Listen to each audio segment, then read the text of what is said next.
Bismillahirrahmanirrahim. Assalamualaikum warahmatullahi wabarakatuh. Waalaikumsalam warahmatullahi wabarakatuh. Alhamdulillahi rabbil alamin wa bihi nasta'inu ala umuri dunya waddin. Wassalatu wassalamu ala sayyidil mursalin wa imamil muttaqin Sayyidina Muhammadin wa ala alihi wa sahbihi wa man tabi'ahu bi ihsanin ila yaumiddin. Allahumma inna nas'aluka ilman nafi'a wa rizqan tayyiba wa amalan mutaqabbala. Rabbana zidna ilma warzuqna fahma waj'alna minas salihin. Amma ba'du. Saudaraku, ikhwani wa akhwati fid din rahimakumullah. Alhamdulillah, kita lanjutkan kembali kajian tafsir. Kali ini kita membahas surat baru, yakni surah Al-A'la. Rencananya kemarin 5 ayat yang kita bahas, tetapi ternyata panjang sekali, jadi kita potong. Hari ini insya Allah kita bahas 2 ayat saja. Kita baca bersama-sama. A'udzu billahi minasyaitonir rajim. Bismillahirrahmanirrahim. Bismillahirrahmanirrahim. Sabbih isma rabbikal a'la. Sabbih isma rabbikal a'la. Alladzi khalaqa fasawwa. Alladzi khalaqa fasawwa. Surah ini nama lainnya adalah surah Sabbih. Ya. Ada riwayat di mana Aisyah itu menyebut surat ini surah Sabbih. Dan nama ini yang dipakai oleh Ibnu Katsir dalam tafsirnya, juga Al-Baydawi dalam tafsirnya. Jadi kalau menemukan dalam kitab tafsir surah Sabbih, itu maksudnya surah Al-A'la. Kadang disebut lebih lengkap surah Sabbihisma Rabbikal A'la. Jadi ngambil satu ayat full untuk menjadikan nama surat ini. Tetapi mayoritas mufassir, juga penulis mushaf, itu menamainya surah Al-A'la. Ini yang paling lazim, sering kita dengar. Surah ini termasuk Makkiyah dalam pendapat jumhur. Artinya ada sebagian ulama yang memang berpendapat Madaniyah, ya, tetapi jumhur, mayoritas itu berpendapat ini Makkiyah. Dalam kitab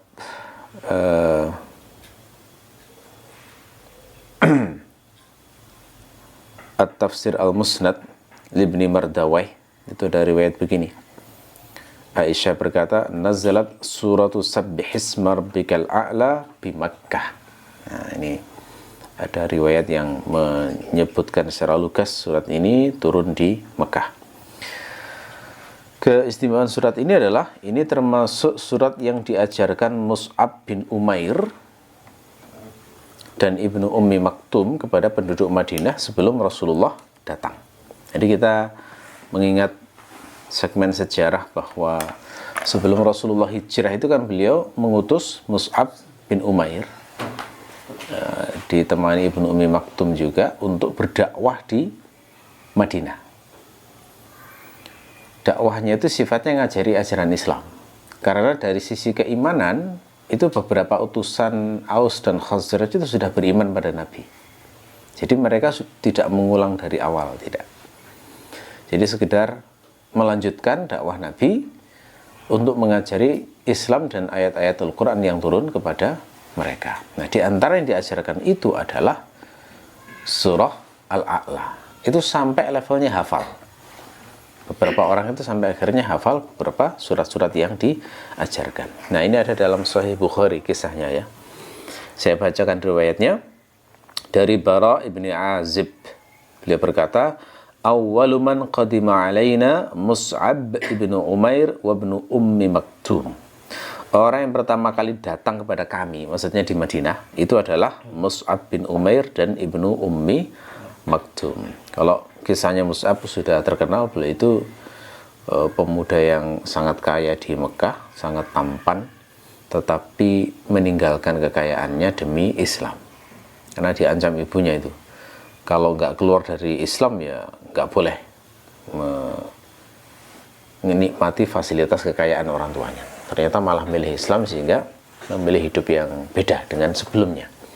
Kalau Ibnu Ummi Maktum, nah ini sudah terkenal juga dalam asbabun nuzul surah Abasa, di mana beliau ini orang yang sangat diistimewakan oleh Rasulullah setelah turunnya ayat itu, karena Rasulullah ditegur gara-gara tidak memprioritaskan Ibnu Ummi Maktum saat datang ingin diajari Al-Quran. Ternyata memang betul, orang yang niatnya benar belajar Al-Quran, orang yang niatnya tulus belajar Al-Quran, benar-benar didorong rasa takwa, takut kepada Allah, itu diistimewakan Allah. Di antaranya ini ilmunya manfaat, ya, ilmunya manfaat, yakni walaupun buta orangnya, tapi Allah sangat mudah membuat ilmunya Ibnu Ummi Maktum manfaat, karena beliau diutus oleh Rasulullah untuk menjadi pengajar, menjadi dai, jadi ustadznya lah kira-kira di Madinah itu, yang ngajari kaum muslimin yang ada di sana.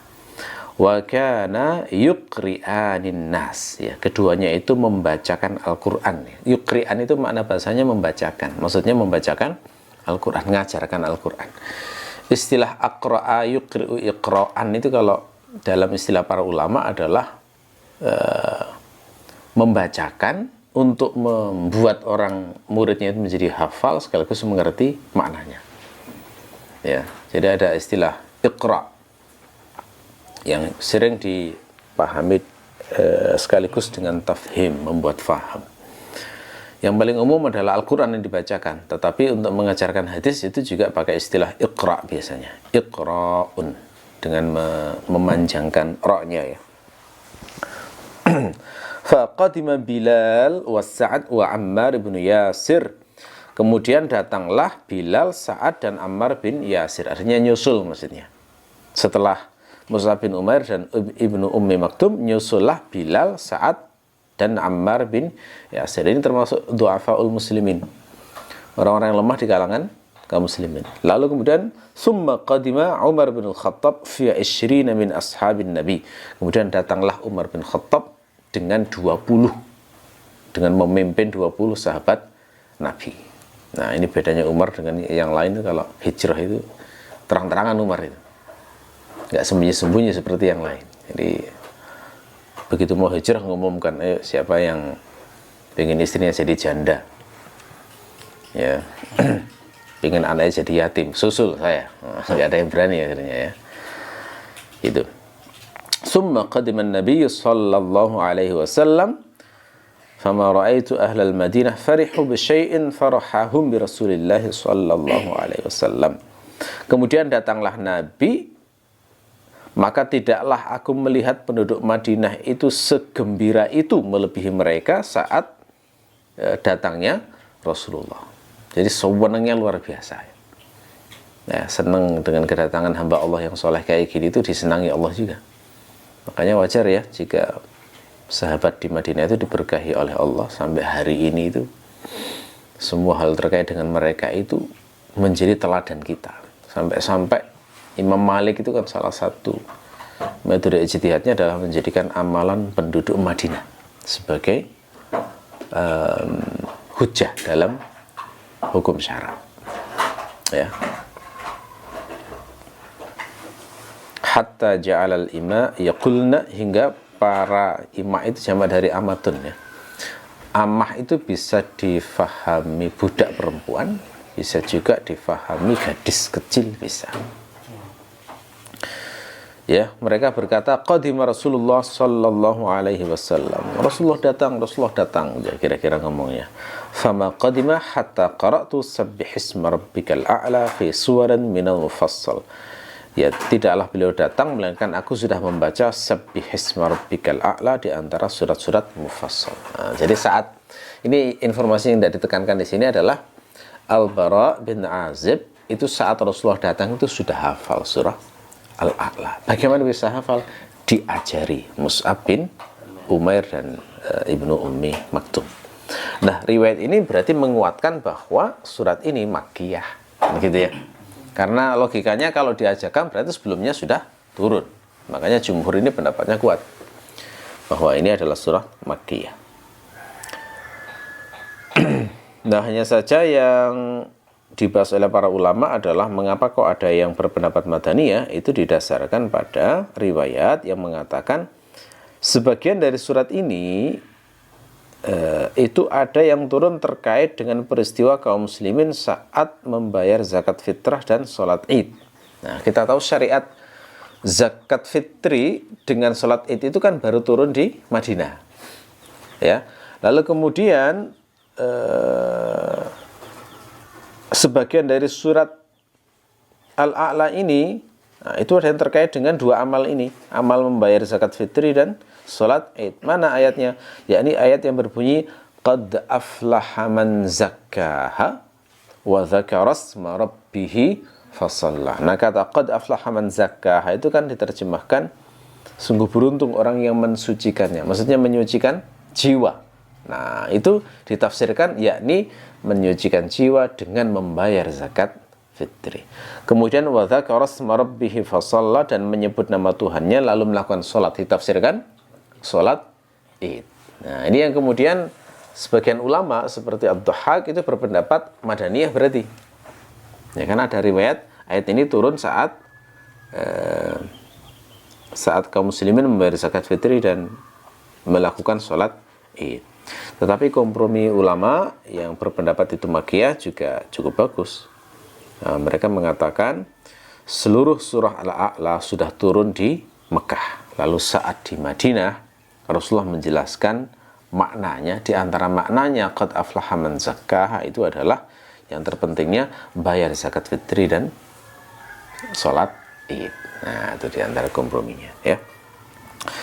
Ini dari sisi urutan turunnya surat itu adalah urutan ke-8.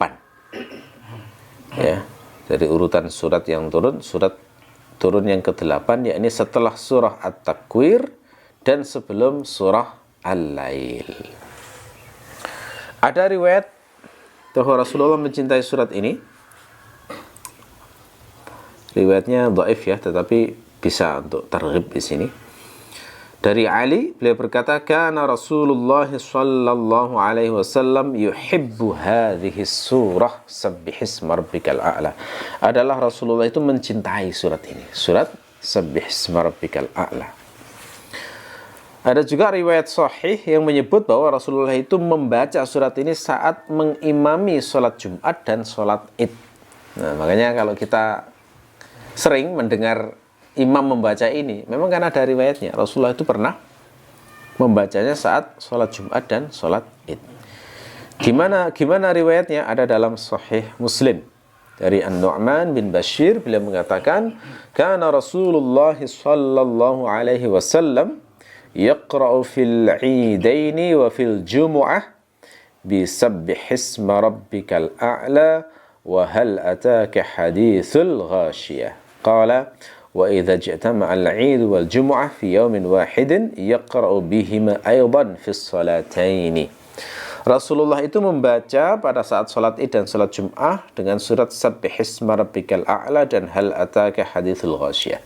Berarti rakaat pertama surat Al-A'la, yang kedua surat Al-Ghasyiyah. Sering ya kita dengar ya, orang imam salat Jumat maupun surat id itu pilihannya surat ini. Itu benar, ada riwayatnya memang.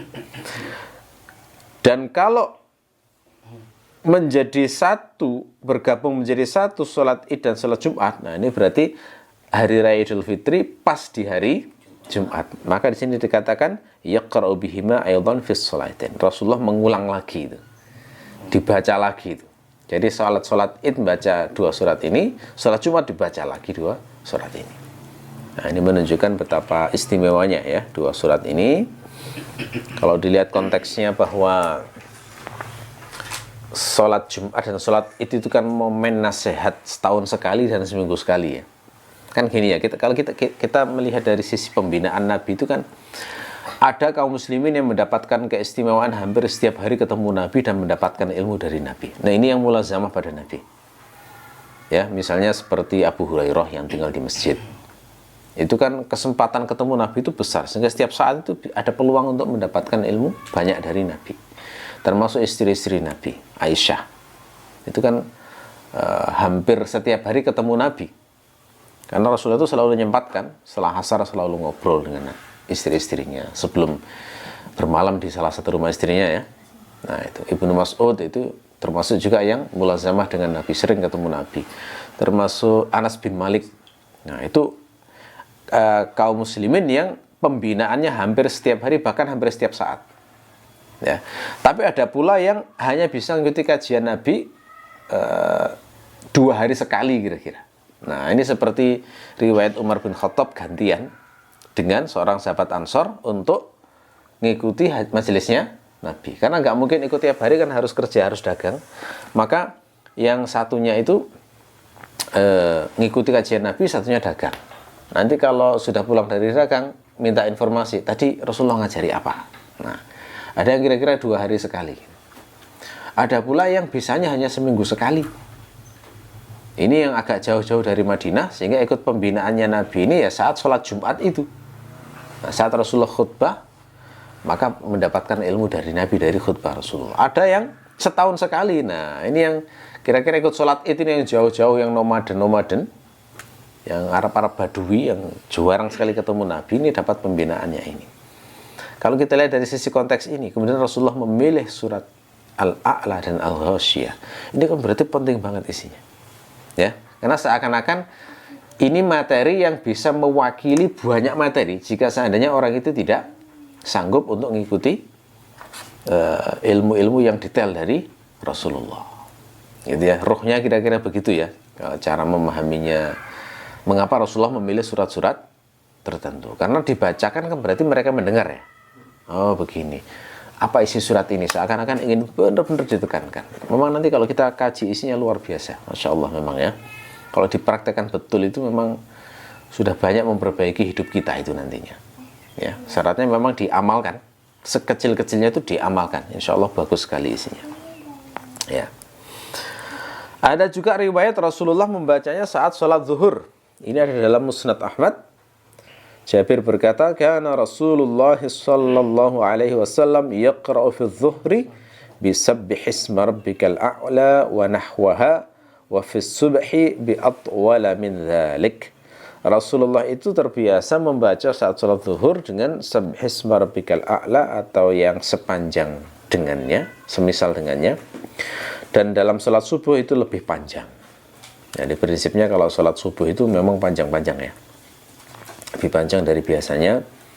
Makanya ada riwayat Umar bin Khattab itu pernah ngimami dengan membaca surah Yusuf. Nah, itu berarti menunjukkan subuh itu memang momen yang pas banget ya untuk membaca Al-Quran dengan penghayatan dan panjang, karena masih fresh itu. Itu dampaknya di hati lebih kuat memang. Nah, salah satu hikmahnya kalau saya renungi ya, kenapa kok zuhur, asar itu pendek-pendek misalnya, jangan panjang-panjang. Karena zuhur, asar itu kan waktu kerja tuh. Waktu orang capek biasanya. Itu kalau dikasih ilmu yang banyak juga susah untuk masuk. Maghrib dan isya sama itu. Itu tenaga-tenaga itu sudah terkuras habis. Makanya ajaran Nabi itu pendek-pendek. Dan pernah ditegur itu Mu'adz bin Jabal ketika ngimami sholat malam, isya atau maghrib, saya agak lupa, isya kayaknya. Itu baca surat Al-Baqarah atau Ali Imran. Wah, itu disebut afattanun anta ya Mu'adz. Kamu mau jadi tukang fitnah gitu. Maksudnya memfitnah itu dalam hal ini adalah melakukan sesuatu yang membuat terfitnah, membuat orang mukmin itu jadi tidak senang dengan Islam gitu loh. Makanya dikoreksi oleh Rasulullah. Ya. Ada riwayat juga Rasulullah membacanya saat sholat witir. Misalnya dalam Sunan Ibnu Majah dari Ubay bin Ka'ab, beliau mengatakan, "Kana Rasulullah sallallahu alaihi wasallam yutiru bisabbihisma rabbikal a'la wa qul ya ayyuhal kafirun wa qul huwallahu ahad." Rasulullah itu berwitir dengan sabbihisma rabbikal a'la, qul ya ayyuhal kafirun, dan qul huwallahu ahad. Berarti ini konteksnya salat witir 3 rakaat. Ayat pertama dibaca surat Al-A'la, yang kedua Al-Kafirun, dan yang ketiga surat Al-Ikhlas. Jadi kalau kita pernah mendengar imam membaca ini berdasarkan riwayat, menunjukkan ngertinya imam tersebut riwayat ini. Ya. Ada juga riwayat yang lain dari Ibnu Abbas, kana Nabi sallallahu alaihi wasallam yaqra'u fil witri sabbihisma rabbikal a'la, qul ya ayyuhal kafirun, qul huwallahu ahad fi rak'atin.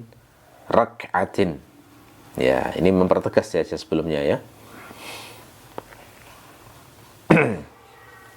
Di riwayat yang lain itu ada tambahan annahu qara'a fil witri fi raq'ati tsalitsah bil mu'awwidzataini qul huwallahu ahad. Nah, jadi ada riwayat lain mengatakan di rakaat ketiga bukan hanya al-ikhlas tapi ditambah mu'awwidzatain. Berarti ditambah al-falaq dan an-nas. Ini ada dalam Sunan At-Tirmidzi. Jadi kalau ada yang mengimami salat witir dengan baca begitu bisa dibenarkan karena memang ada riwayatnya.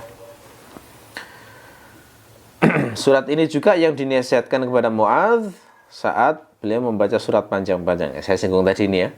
Di Sahih Bukhari ada kisah lengkapnya itu. Ya, dari Jabir bin Abdullah Al-Ansari beliau berkata, "Aqbala rajulun binadihaini wa qad janaha al-lail." Ada seorang lelaki yang datang saat malam tiba dengan membawa 2 ekor unta. Fawafaqa Mu'adzan yusalli, maka lelaki tersebut mendapati Mu'adz dalam keadaan sholat, maksudnya ngimami kaum muslimin. Fataraka nadihahu wa aqbala ila Mu'adz, maka dia tinggalkan itu untanya dan menuju Mu'adz, maksudnya ikut jadi imam, jadi makmum ya. Faqara'a bisuratil Baqarah awin Nisa, maka Mu'adz baca surat Al-Baqarah atau surat An-Nisa. Fantalaqar rajul, maka pergi itu, akhirnya diputus sholatnya ya. Diputus sholatnya, melanjutkan sholat sendiri, kemudian datang kepada Rasulullah. Wa balaghahu anna Mu'adzan nala minhu, lalu kemudian dia mendapatkan berita bahwa Mu'adz mencela perbuatannya ya. Fa'atan Nabi sallallahu alaihi wasallam, maka dia pun datang kepada Nabi. Fasyaka ilaihi Mu'adz, lalu kemudian mengadukan Mu'adz kepada Rasulullah. Patut dicatat ya, Mu'adz ini dipuji Rasulullah dari sisi pengetahuan halal haramnya. Jadi termasuk faqih, termasuk mujtahid mutlak sahabat ini. Tetapi selain Nabi kan nggak ada yang maksum. Mungkin karena saking semangatnya dalam din, kemudian sampai tidak bisa merasakan bahwa ada yang harus diutamakan dalam hal saat memimpin umat itu ya. Maka Rasulullah kemudian menegurnya, ya Mu'adz afattanun anta. Nah, ini yang saya katakan tadi, apakah kamu ingin menjadi tukang fitnah? Au fatinun, sampai 3 kali diucapkan. Ini menunjukkan betapa Rasulullah itu menegurnya keras. Keliru, salah, itu tidak boleh semacam itu gitu ya. Jadi beragama bukan hanya soal semangat saja, perhatikan juga itu untuk kemaslahatan yang dipimpin itu, apalagi posisi sebagai pemimpin. Falaula shallaita bisabbihisma rabbikal a'la wasyamsi waduhaha wal laili idza yaghsha. Kenapa kamu tidak sholat dengan membaca sabbihisma rabbikal a'la, berarti surat Al-A'la. Wasyamsi waduhaha, berarti surat Asy-Syams. Wal laili idza yaghsha, berarti surat Al-Lail. Ya, fa innahu yusalli wara'akal kabir wad-dha'if wa dzul hajah.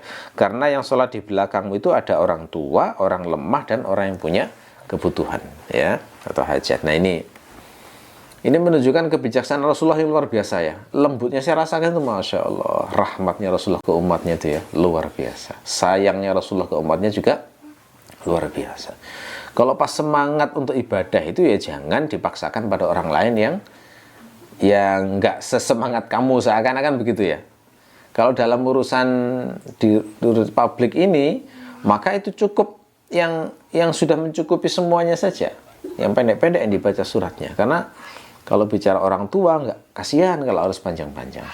Anak yang lemah, bahkan orang yang dewasa yang kuat sekalipun, tapi dia punya kebutuhan, itu juga layak diperhatikan kebutuhannya. Kebutuhannya seperti apa? Nah, misalnya ya seperti kasus lelaki ini yang diriwayatkan dia itu mampir sebenarnya ya dengan meninggalkan untanya. Nah, ini kan mungkin punya kebutuhan mau mengairi setelah itu, atau mungkin untanya itu dikhawatirkan karena belum diikat atau bagaimana. Kalau terlalu panjang itu nanti hilang misalnya gitu ya. Nah, itu. Nah, sama sekarang itu relevan sekali. Dalam banyak hal kan kadang seorang ibu misalnya nggak bisa lama-lama karena harus ngurus anaknya misalnya, atau dia agak sakit misalnya, atau ada urusan bisnis yang harus segera diselesaikan. Itu memang idealnya sepanjang surat al-a'la ini kalau sedang ngimami, jangan panjang-panjang. Kalau misalnya mau ngambil surat yang panjang-panjang boleh, tapi potong, gitu ya, dipotong dengan kadarnya kira-kira sepanjang surat al-a'la, asy-syams atau al-lail. Nah, cuma motongnya harus benar, harus dengan ilmu ya. Motongnya harus dengan ilmu. Motongnya itu harus ngerti lah segmen mana dihentikan di mana. Jangan sampai kalimat belum selesai dipotong. Nah, itu perlu ilmu memang ya. Agar yang belakang itu saat mendengarkan, Anda kan mengerti, itu bisa mendapatkan manfaat dari bacaannya. Baik, itu mukadimahnya ya. Sekarang kita masuk ke tafsirnya. Sabbihisma rabbikal a'la. Kata sabbihi itu adalah isim fi'il amr. Aslinya sabbih, disukun. Tetapi karena kata sesudahnya itu ada alif wasal atau hamzah wasal, maka ini berarti sukun ketemu sukun istilahnya. Maka ini membuat harokat sukun berubah menjadi kasroh. Hukum asalnya begitu. Kalau sukun ketemu sukun, maka diganti menjadi kasroh untuk menghindari bertemunya dua sukun. Istilahnya para ulama nahwu itu adalah daf'an liltiqa'is sakinain, ya, untuk menghindari bertemunya dua sukun. Jadi sabbih menjadi sabbihi, seperti qalat ditambah al-a'rab, ya, itu menjadi qalatil a'rabu amanna misalnya ya. Itu sukun ketemu sukun ketemu alif lam kan, maka menjadi kasrah, qalatil a'rab. Ya.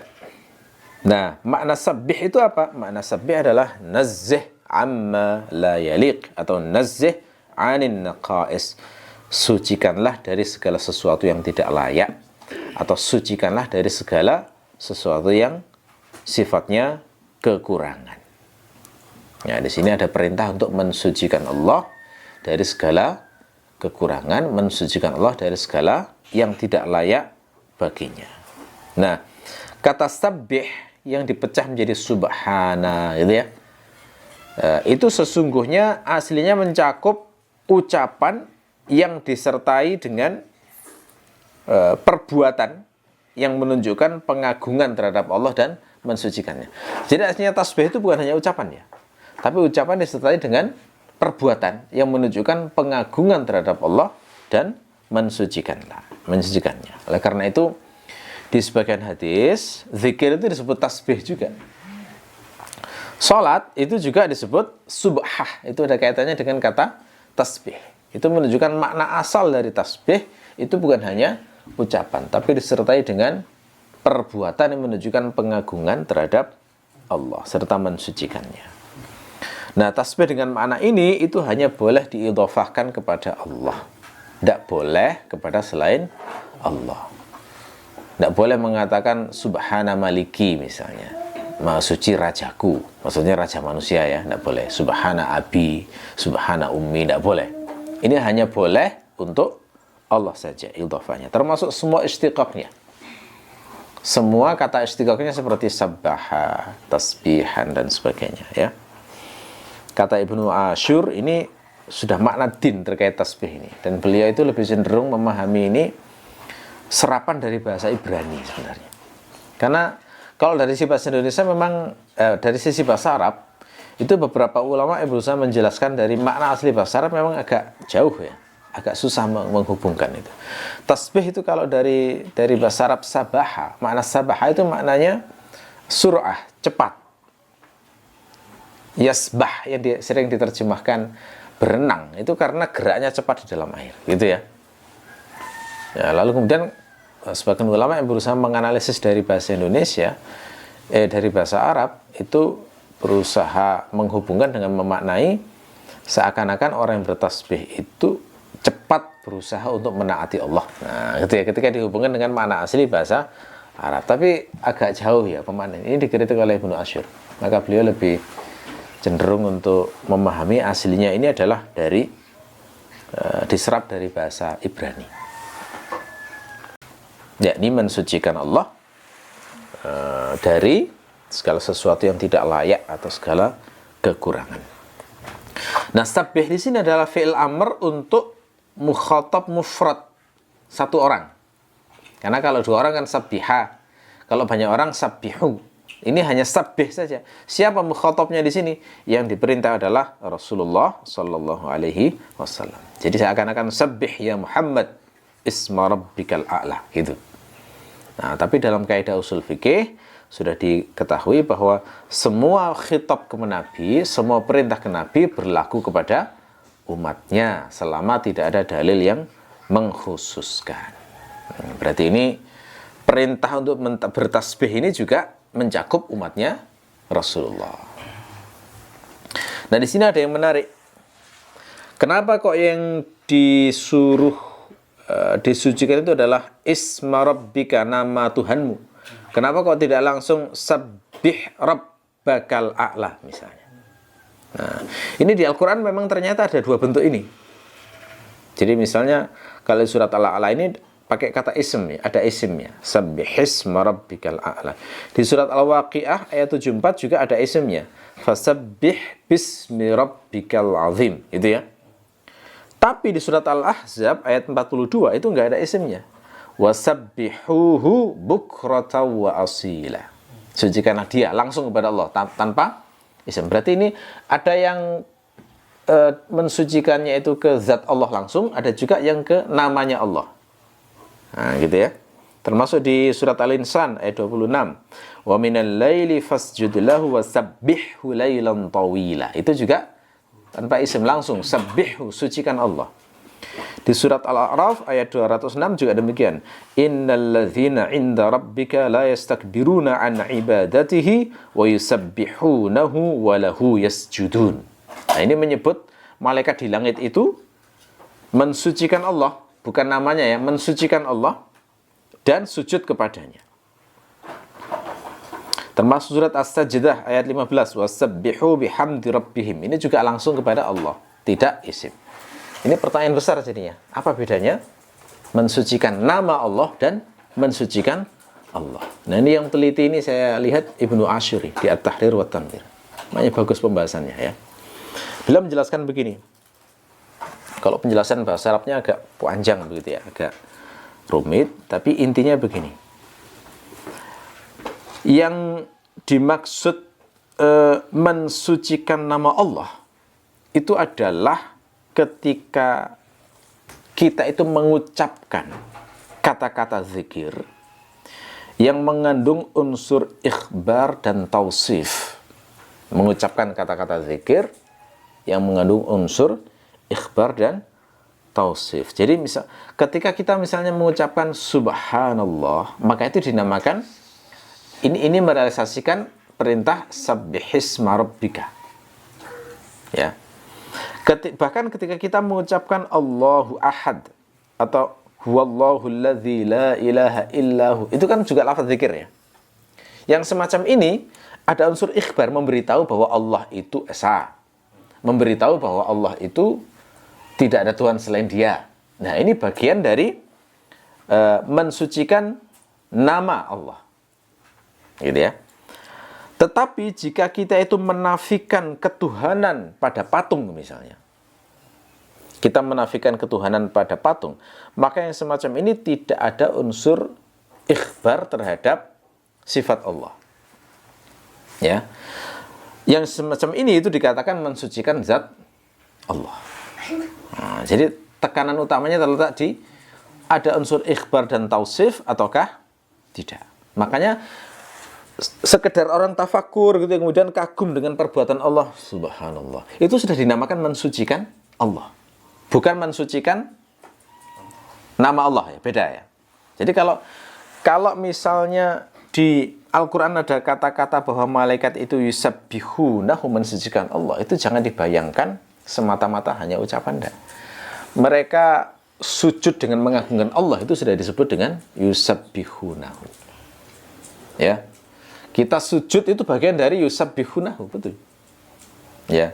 Nah, tapi kalau mensucikan nama Allah itu harus diucapkan satu. Yang paling menonjol adalah harus diucapkan sifatnya dan ada unsur ikhbar dan tausif sifatnya. Ya, dari sini akhirnya kita bisa memahami kalau dalam ayat ini tuh ada kata-kata sabbihisma rabbikal a'la, berarti perintah ini terrealisasi dengan cara harus melafalkan. Satu begitu.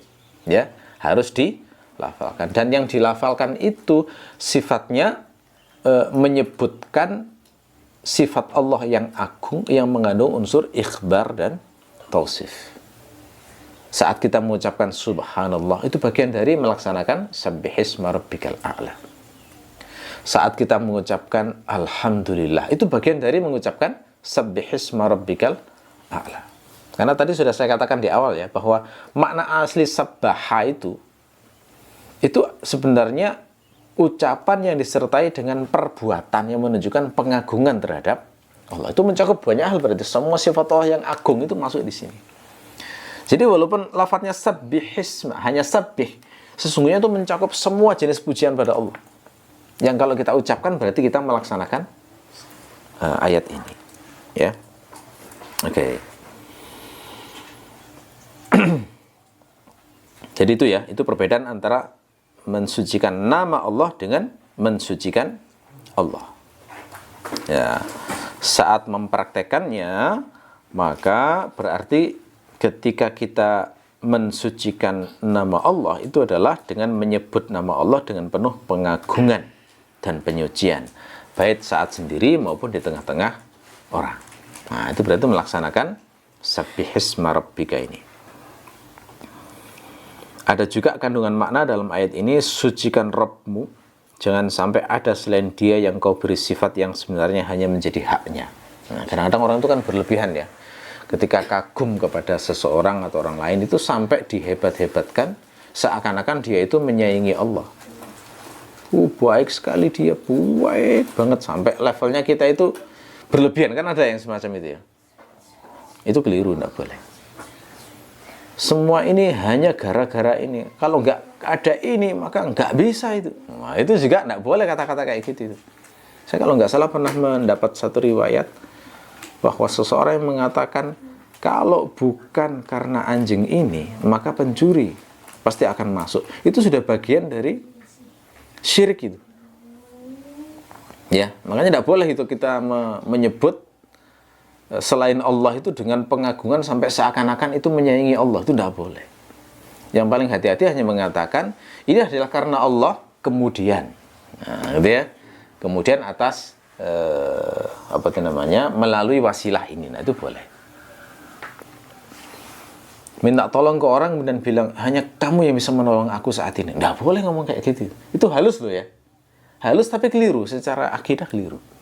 Nggak boleh kita punya sikap yang demikian ini. Yang benar yang dicontohkan kalau dalam hadis Nabi, ketika malaikat menyamar minta bantuan kepada salah seorang Bani Israel, itu kan bilang, saya ini sangat butuh, saya ini miskin, nggak ada yang bisa menolong saya kecuali Allah kemudian kamu.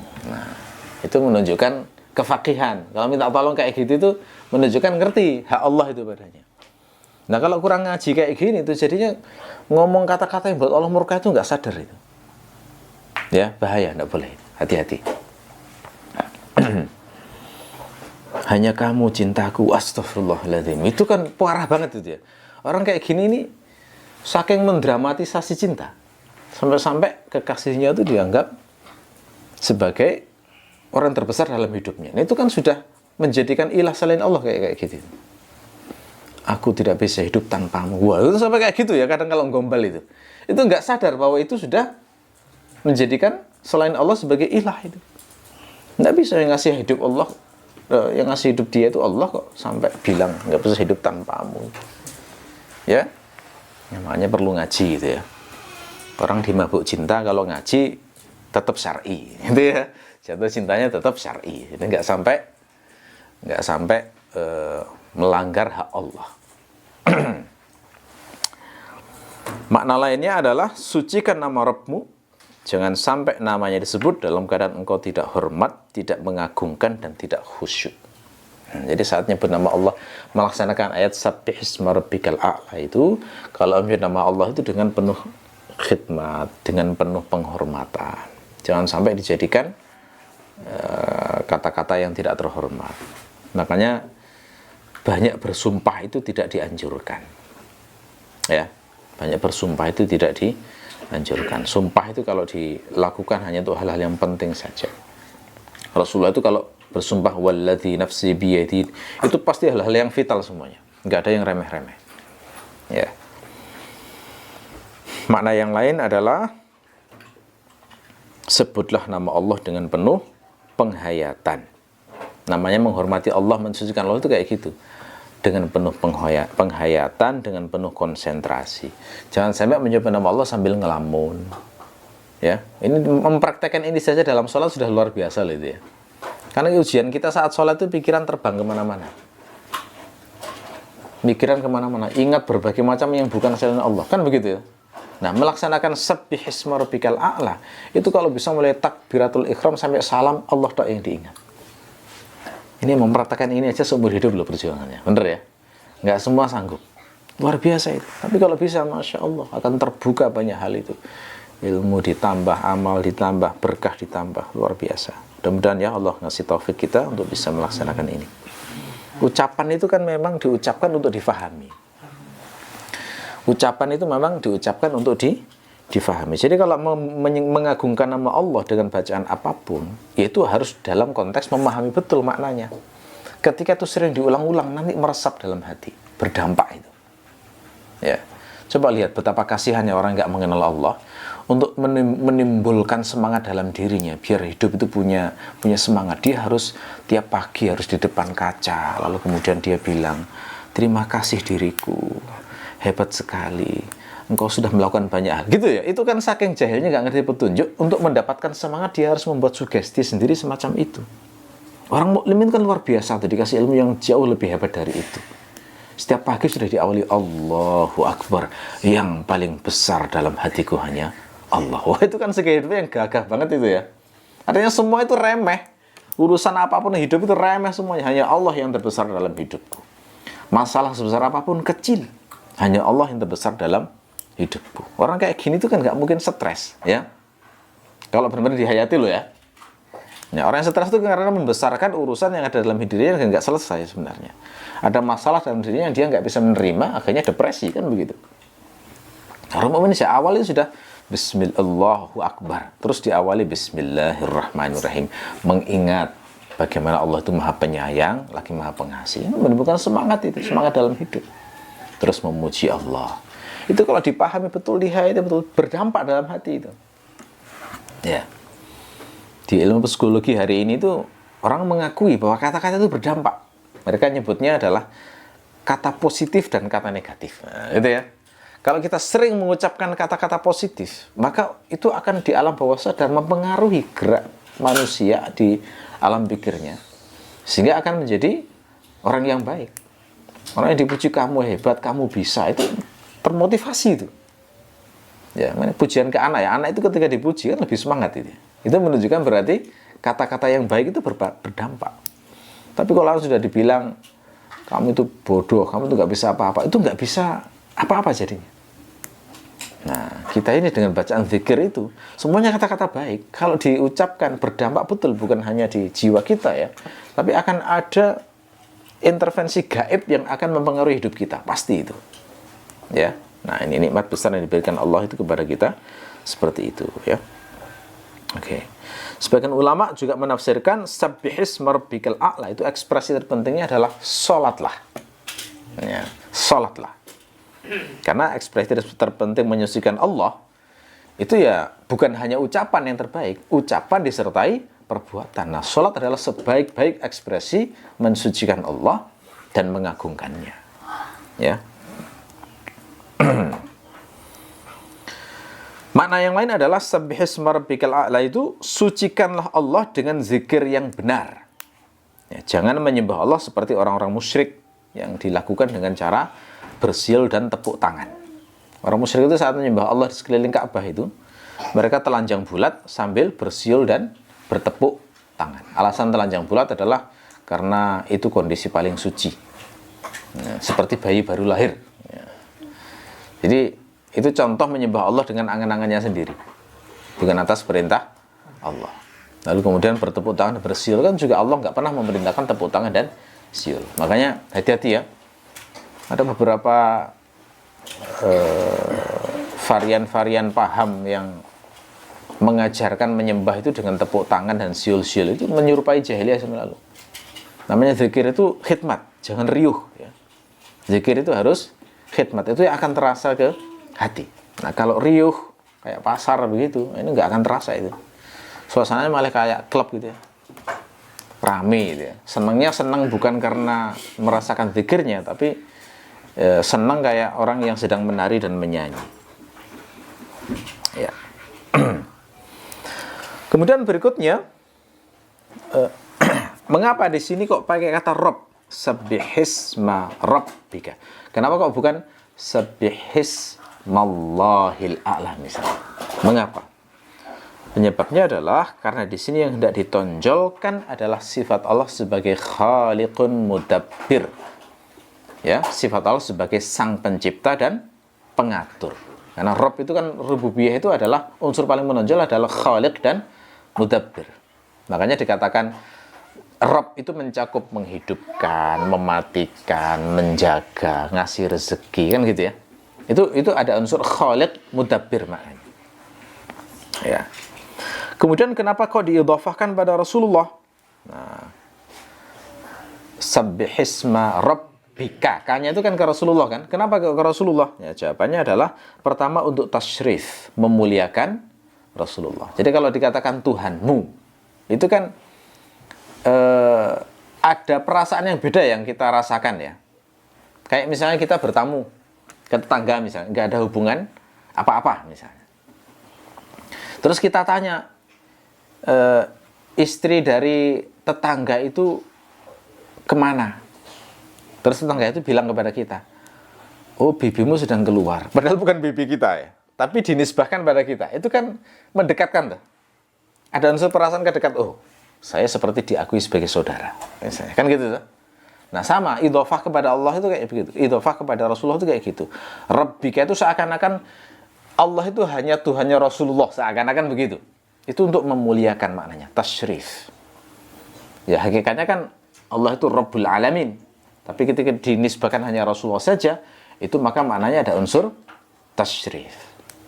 Jadi sama sebenarnya kayak ketika kita bilang Rabbi, itu sebenarnya kan ada unsur kayak kita itu ingin mendekat banget pada Allah.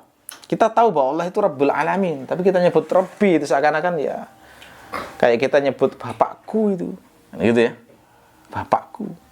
Walaupun mungkin bapaknya bukan hanya saya saja, gitu ya. Mungkin ada dari 5 bersaudara kan berarti bapak kami harusnya.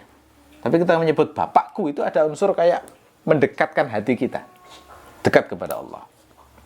Ya, pertama maknanya adalah tasyrif, yang kedua adalah untuk menambah beban taklif. Tasbih itu artinya Rasulullah itu sangat ditekankan untuk menyucikan Allah. Ya. Kemudian sifat al-a'la, al-a'la itu adalah sifatnya Rabbika. Ya, al-a'la itu adalah sighat mubalaghah. Wazannya pakai wazan tafdil ya, af'alu, tapi di sini dimaknai sighat mubalaghah dari kata ulu. Ulu itu maknanya irtifa' tinggi. Ya. Tetapi secara uruf, secara majazi, uruf itu ulu itu bermakna kamal. Ya, sempurna, kesempurnaan. Nah, ini yang dimaksud oleh Fir'aun dalam surat An-Nazi'at. Ana rabbukumul a'la. Aku adalah Tuhanmu yang paling tinggi. Itu nggak mungkin difahami fisik itu. Karena orang tahu bahwa Fir'aun tidak di atas langit, tidak. Tapi ini maksud adalah Fir'aun itu merasa dirinya adalah paling sempurna di antara semua orang yang ada di kerajaannya. Karena dia kan merasa wakilnya dewa, putranya dewa. Ya. Merasa titisan dewa, katakanlah semacam itu. Sehingga dia mengatakan al-a'la. Makanya Ibnu Asyur di sini memaknai al-a'la itu adalah kamalun tamun daim, kesempurnaan yang sempurna dan terus-menerus. Ya. Oke. Jadi ini. Nah, tapi kalau mazhabnya apa itu namanya istilahnya apa itu namanya menerima lafaz apa adanya, ya, diterima sudah. Al-a'la ya sudah, lafaznya begitu diterima dengan makna bahasanya, nah, begitu, tanpa bertanya kaifa dan seterusnya. Oke. Penambahan sifat a'la setelah Rabbika, nah, itu menunjukkan bahwa Allah itu layak disucikan karena dua sebab. Sebab yang pertama adalah karena Allah memberi nikmat pada hamba. Kan keturunan penekanan sifat Rabbun itu kan Khaliq dan Mudabbir toh. Namanya Khaliq pasti memberi nikmat penciptaan. Mudabbir berarti memberi nikmat supaya orang itu bisa, makhluk itu bisa hidup, terselenggara hidupnya dengan baik. Kan gitu. Nah, ini berarti kelayakan Allah disucikan salah satu alasannya adalah karena Allah itu memberi nikmat pada hamba. Yang kedua adalah karena sifat inherent pada Allah yang memanglah maha luhur, yang memang a'la sejak zaman azali, artinya sempurna secara mutlak dan terus-menerus, itu membuat layak untuk disucikan. Nah, jadi dua alasan ini ya. Nah, al-a'la itu kalau dalam kajian Asmaul Husna itu tidak dimasukkan secara khusus sebagai sifat Allah karena sudah terwakili Ali. Salah satu sifat Allah itu kan Ali, gitu ya. Al-Ali. Mengapa sifat ulu di sini dipilih dalam ayat ini bukan sifat yang lain? Nah, karena ada irtibat, ada hubungan dengan upaya upaya menunjukkan keluhuran Al-Qur'an. Ya, bukan upaya ya. Ada hubungan untuk menunjukkan keluhuran Al-Quran. Karena Quran itu juga luhur dan agung, mengingat Al-Quran adalah kalamullah.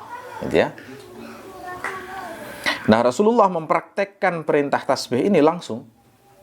Dan Rasulullah mempraktekkan ini yang terbaik adalah saat Rasulullah sujud dalam sholat. Karena saat sholat itu kan menggabung tasbih lisan, termasuk tasbih dengan anggota tubuh, juga tasbih dengan pikiran dan hati. Jadi kena semuanya itu sudah.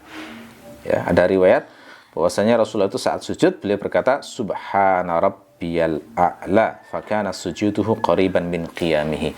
Lamanya itu mendekati waktu berdirinya. Padahal berdirinya itu membaca surat Al-Fatihah, Al-Baqarah, An-Nisa dan Ali Imran. Bisa dibayangkan ya, baca ini berapa kali nih? Subhana rabbiyal a'la. Hanya Allah yang tahu itu. Berapa ribu kali dibaca dalam sujud. Nah, ini adalah praktek terbaik, pelaksanaan terbaik Rasulullah saat diperintahkan Allah untuk melakukan sesuatu. Ya. Yang luar biasa dalam ayat ini adalah ayat ini itu ketika diawali perintah untuk bertasbih, itu nanti di ayat berikutnya kita tahu janji Allah apa. Janji Allah selanjutnya itu adalah ketika kamu melakukan ini nanti sanuqri'uka fala tansa. Aku akan membacakan kepadamu wahyu sehingga kamu tidak akan terlupa. Seakan-akan tasbih itu menjadi pembuka awal sebelum Allah ngasih anugerah yang sangat besar. Anugerah sangat besar itu apa? Wahyu. Pemberian Allah yang paling besar pada umatnya itu kan, pada makhluknya itu kan petunjuk, hidayah. Dan bentuk hidayah itu apa? Wahyu. Dan wahyu kalau kepada Rasulullah itu maknanya berarti ilmu yang didapatkan tanpa belajar, kan gitu. Rasulullah itu nggak belajar, langsung dapat ilmu. Dan ada hamba Allah yang seperti Rasulullah ini. Kalau menurut riwayat kan Al-Mahdi di akhir zaman itu dikatakan nanti akan yuslihuhullahu fi lailatin. Allah akan membenahinya, membuat soleh dalam satu malam. Itu seakan-akan sebelumnya biasa-biasa saja. Terus dibuat faqih, dibuat soleh luar biasa dalam semalam. Itu bisa itu. Sangat mudah bagi Allah. Makanya ulama mengatakan Imam Mahdi itu mujtahid mutlak. Dan kalau melihat fitnah di akhir zaman memang sangat butuh bimbingan seorang mujtahid mutlak. Sehingga nggak bingung menghadapi berbagai macam masalah yang ada di akhir zaman. Itu mungkin didapatkan. Ya. Jadi mendapatkan ilmu tanpa belajar. Imam Al-Ghazali itu juga tidak mengingkari fakta semacam ini. Bahwa orang itu mungkin mendapatkan ilmu tanpa belajar. Ya, beliau memberikan perumpamaan begini. Orang itu dari sisi mendapatkan ilmu bisa mengambil dua cara, yakni dengan belajar kepada ulama atau dia membersihkan hatinya sampai Allah memancarkan pengetahuan dari dalam hatinya. Beliau buat perumpamaan seperti ini. Misalnya ada orang yang mendapatkan air, maka dia menggali lubang dalam tanah. Tujuan dia menggali lubang dalam tanah adalah agar dia bisa membuat saluran dari sungai ke dalam lubangnya tersebut. Ini cara pertama. Ini thalabul ilmi. Gitu ya. Tetapi kalau dia terus menggali ke dalam, dia akan mencapai satu titik di mana di dalam itu ada sumber. yang akan membuat dia mendapatkan air itu. Nah, itu beliau memberikan perumpamaan untuk menunjukkan bahwa ilmu semacam itu mungkin dikasihkan oleh Allah. Ya, mungkin secara akli, gitu ya. Walaupun secara syariat kita mencari ilmu ya wajib dengan thalabul ilmi, gitu ya. Artinya kalau bagi orang-orang seperti kita tidak mengingkari hal ini itu dalam arti bisa jadi kita itu oleh Allah dikasih ilham yang itu cocok dengan Al-Quran dan As-Sunnah walaupun tidak tertulis dalam Al-Quran dan As-Sunnah atau di kitab-kitab ulama. Sesekali tapi bukan setiap saat. Nah, itu ilmu jenis ini itu didapatkan dengan cara membersihkan hati, dengan menghiasi zikir, dengan menghiasi dengan akhlak mulia yang dibahas dari ilmu tasawuf ya.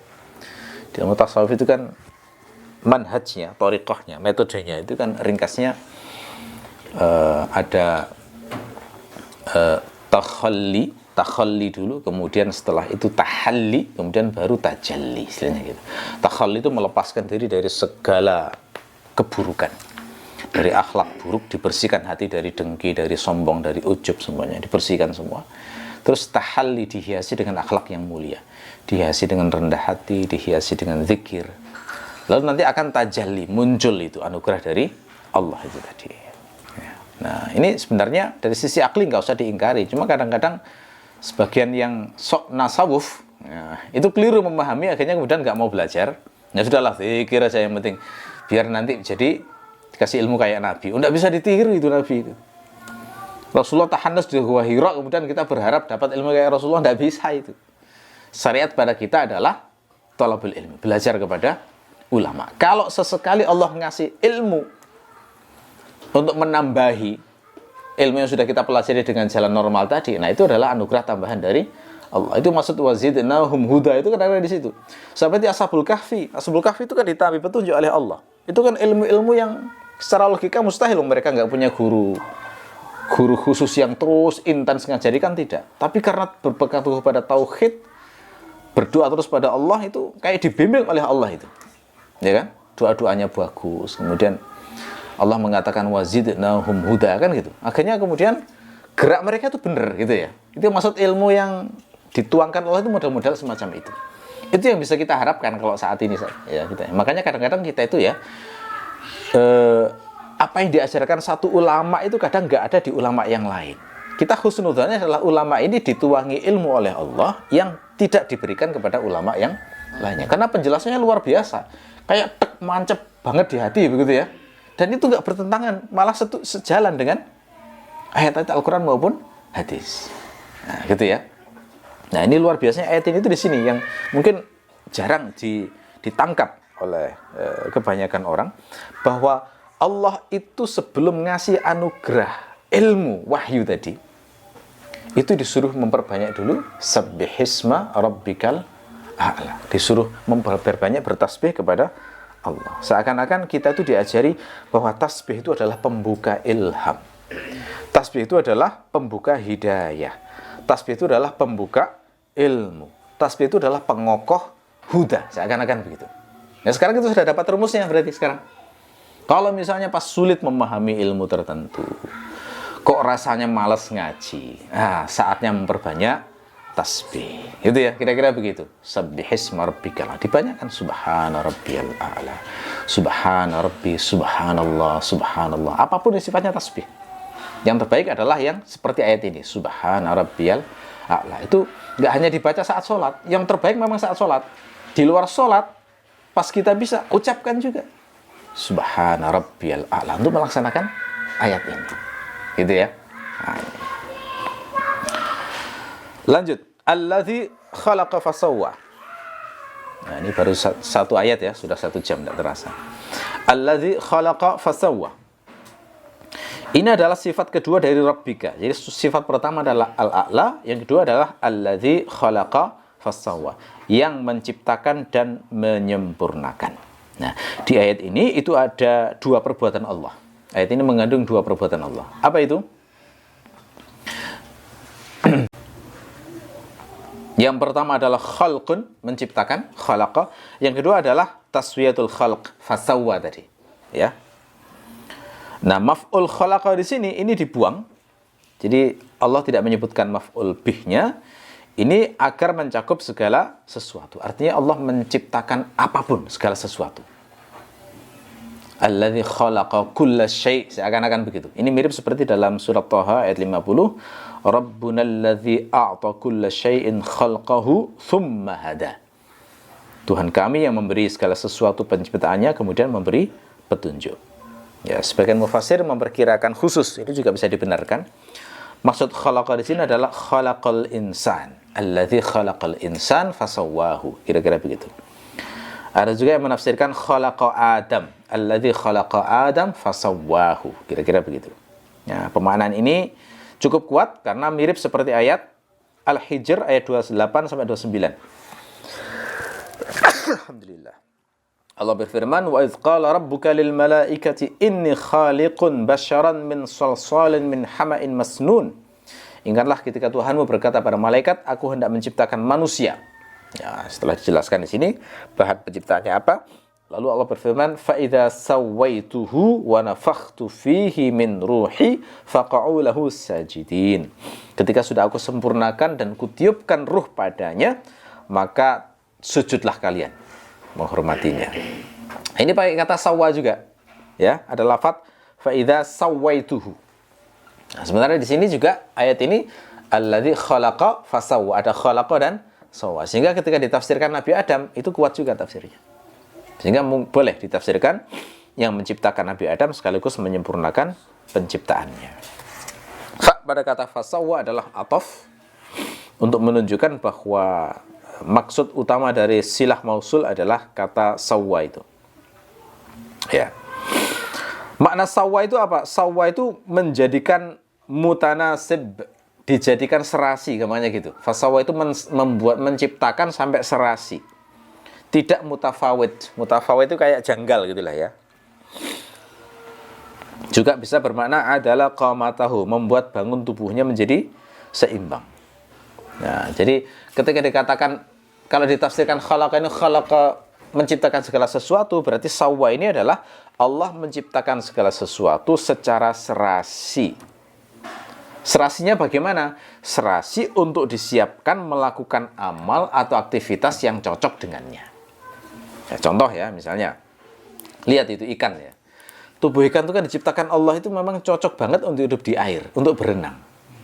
Coba ada kan ikan dikasih tubuh kayak kita, susah itu berenang, ya kan? Dan capek. Tapi karena dibuat kayak begitu, bagus ya anunya itu, licin gitu ya, sehingga berenangnya bisa cepet banget itu. Sangat pas. Lihat juga bagaimana Allah menyiapkan tubuhnya itu untuk bisa bernapas di dalam air. Sama-sama butuh oksigen pada kita. Tetapi disiapkan untuk mengambil oksigen yang terlarut di dalam air, bukan oksigen di udara langsung seperti kita. Gitu ya, sehingga serasi bentuk penciptaan insangnya dan lain sebagainya. Bahkan ada yang disiapkan untuk di laut asin, ada yang diciptakan di air tawar. Ini kalau dibalik itu mati kan ya. Ya, ikan kalau yang terbiasa di laut asin diletakkan di tawar itu nanti pecah pembuluh darahnya, nggak bisa dia, sehingga dia akan mati. Itu maksud sawwa itu di situ. Ikan pun itu diatur itu. Ada juga yang di payau, air payau. Ya, sehingga agak setengah asin tapi bukan benar-benar asin. Lihat juga itu burung. Ada juga ikan yang unik itu. Saya pernah baca lihat di video itu, ikan yang disiapkan Allah untuk menghadapi musim kering. Itu ada. Sehingga ketika di musim kering dia itu berhibernasi, mengeluarkan semacam lendir, terus kemudian dia itu kayak jadi kepompong begitu. Unik banget itu. Ya, saya lupa daerahnya mana, di Afrika atau di mana. Kayak lele ikannya. Begitu datang air kira-kira 3 bulan kemudian, itu dia jadi ikan lagi.